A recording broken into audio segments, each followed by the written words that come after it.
आणि ग्लासमध्ये जमा झाल्याच्या नंतर सर्वात अगोदर तो कुठं जमा होईल? वर, आणि वर जमा होत होत खाली खाली येईल.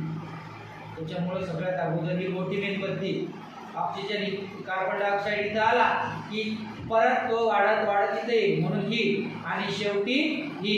मग आता ह्या ज्या मेणबत्त्या विझल्या हे कशामुळे विझल्या? कार्बन डायऑक्साईडमुळे विझल्या.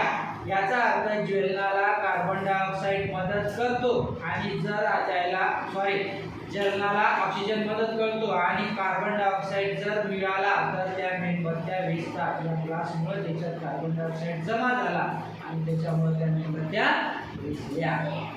सगळ्यात अगोदर मोठी का विझली? कारण वर अगोदर कार्बन डायऑक्साईड जमा झाला, जमा होत होत खाली आला, त्याच्यामुळे सगळ्यात लहान मेणबत्ती शेवटी विझली.